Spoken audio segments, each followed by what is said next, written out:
మీ జీఐఈటీ ఇప్పుడు జీజేయుగా మారింది. 2000కు పైగా ప్లేస్మెంట్స్, ఐపీఎం, కేపీఎంజీ వంటి సంస్థలతో ఇంటిగ్రేటెడ్ కోర్సులు. యూపీఎస్సీ కోచింగ్, అడ్మిషన్లు ఓపెన్.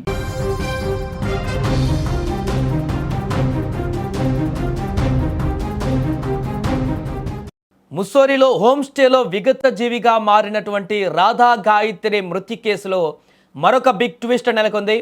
వైజాగ్కు చెందినటువంటి రాధా గాయత్రి మరణించినప్పటి నుంచి కూడా అనేక అనుమానాలు వ్యక్తమయ్యాయి. ఈ కేసులో తాజాగా రాధా గాయత్రిని ఇప్పటికే తల్లిదండ్రులు తమ అల్లుడే రాధా గాయత్రి భర్తే ఏదో చేసి ఉంటాడు, తనపైన అనుమానం ఉంది, తన ప్రవర్తన పట్ల ఖచ్చితంగా తనే ఏమో చేస్తున్నాడు మా బిడ్డనని అనుమానాలు వ్యక్తపరిచినట్టుగానే తాజాగా ఒక సంచలన ఆడియో కూడా విడుదలయ్యింది.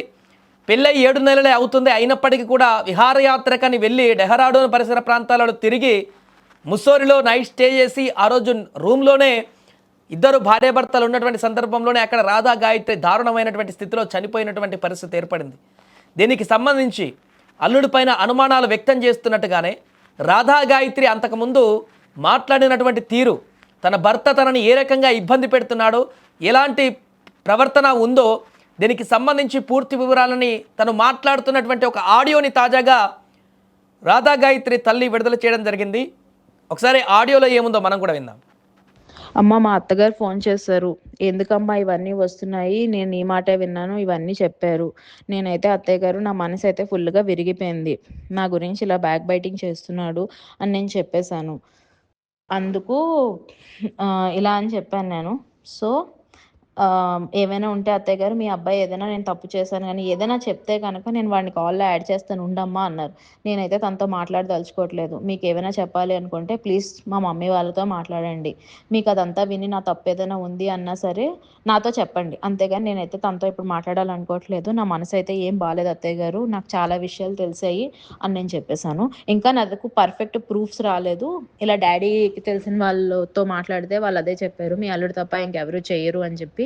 అండ్ వాళ్ళు చెప్పకపోయినా అది ప్రూవ్ అయిపోయింది. మొత్తం నా ఫ్రెండ్ సర్కిల్ అందరూ చెప్పారు, ఇంక్లూడింగ్ నవీన కూడా చెప్పింది, వాడే కదా చేసుంటాడు అని చెప్పి. ఇంకెవరికి ఆ స్కోప్ అయితే లేదు అత్తయ్య గారు, అది ప్రూవ్ అయిపోయింది. ఇంకా అది తెలిసాక కూడా నా మనసు ఇంక మనసులో లేదు. ఇన్నాళ్ళు ఓపిక పట్టాను,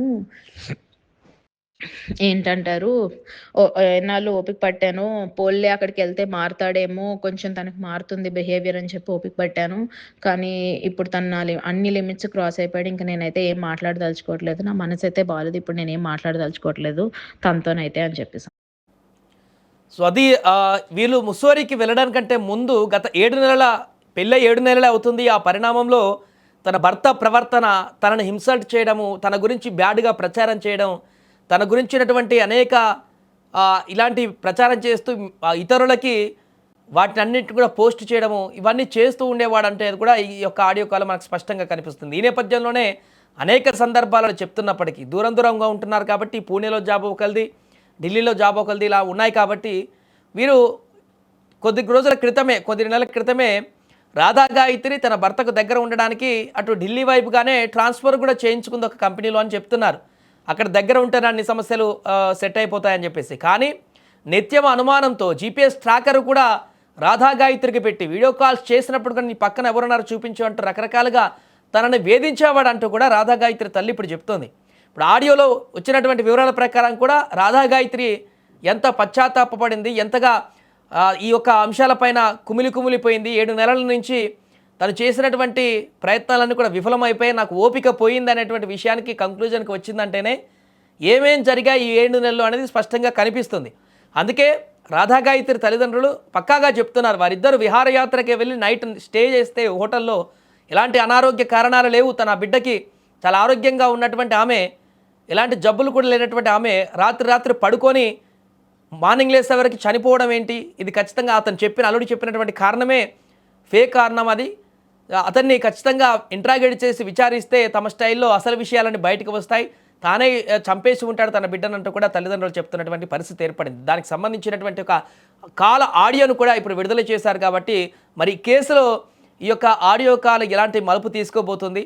ఇప్పటికే ముస్సోరి పోలీసులు కూడా హత్యాయత్నం కింద హత్య కేసు కూడా నమోదు చేశారు. కాబట్టి రాధా గాయత్రి హస్బెండ్ తను కూడా ఇప్పుడు పరారీలో ఉన్నట్టుగా తెలుస్తుంది. అతను దొరికి తనని విచారించి అసలు విషయాలు తెలుసుకుంటే, ఆ రకంగా విచారణ ముందుకు తీసుకువెళ్తే అసలు రాధా గాయత్రి ఆ రోజు రాత్రి ఎలా చనిపోయింది, రూమ్లో ఏం జరిగిందనే పూర్తి వివరాలు కూడా బయటకు వచ్చే అవకాశం ఉంది?